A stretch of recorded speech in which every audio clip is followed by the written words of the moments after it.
My name is Hassan Muhammad. That's my real name. It's my birth name. I was born in the Nation of Islam. I'm originally from Brooklyn, New York. And just recently, I was able to go to the Shepherd's Conference this year. And one of the books that they gave us was Slave by John MacArthur. And it's the hidden truth about your identity in Christ. And I think just the topic alone is just raising like such good conversation.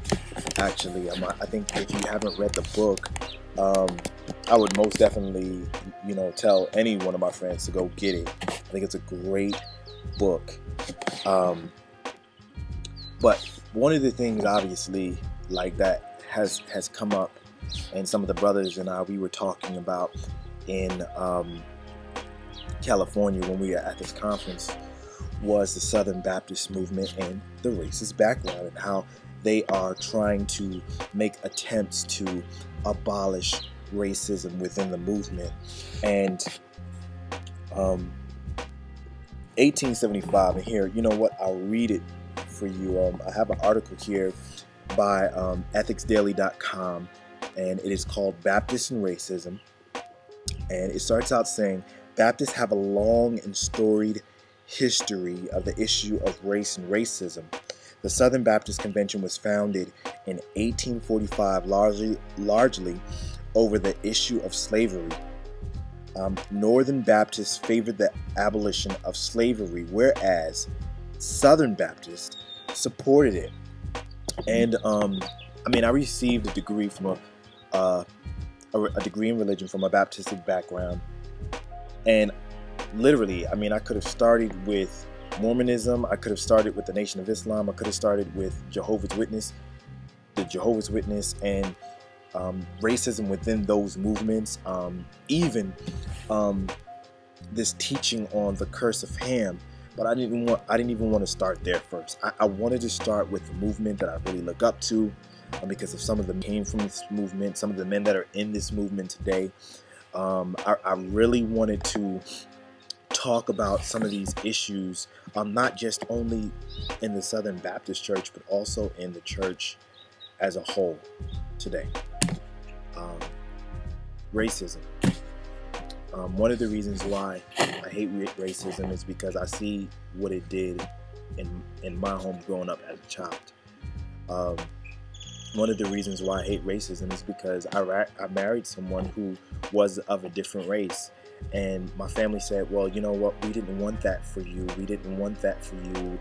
And I'm, well, what didn't you want from, what didn't you want from me? Well, we didn't want you to have to deal with all of the persecutions from people outside of this family. And the reality of it is I've never dealt with any persecution from anybody outside of my family. All the persecution was in my family. Everything that has been racist statements made towards my wife and I have been made from people in my family, and that's on both sides, so my side and on her side. And so racism, I hate what it does. I hate because we sense it. We're not dumb. Nobody's dumb. We're not stupid.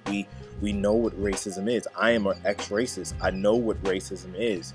And so I don't want to take away from the apology of the Southern Baptist that was made in 1995, and I don't want to take away from how they are trying to educate the Southern Baptist pastors and doctors and so on and so forth. I don't want to take away from any of that, but I think respectfully there needs to be more than an apology. There needs to be more than respectfully, and I want to say this with all due respect, there needs to be more than placing African American pastors in so-called urban community churches. There needs to be more than that. I thank God for how we're educating our people, but there needs to be more than a conference once or twice a year about racism. And we need to go back through the Old Testament, and we need to show the hermeneutical error. And when I talk about that, I'm talking once again specifically of the curse of Ham. I think that there needs to be more resources. I think what we need to do is we need to start embracing each other's music as long as it is biblically sound. I think that some of the problem with some of our Reformed Baptist churches is that we're a little dead. I mean, we attract older Caucasian people. That's okay if you're in a location where there are nothing but older Caucasian people, but if you're in an area where there are black people and white people and Filipino people and Mexican people and all of these different people, I think that you need to be more missional in your approach. I think that we need to be more missional in our approach. If we're preaching the doctrines of grace, then we need to be excited and not dead. And we need to go and minister to all people and bring them in. The Church of Jesus Christ is not a convalescence home. It is not a nursery. It is not a black church. It is not a white church. It is not a one culture church. It is a Jesus church.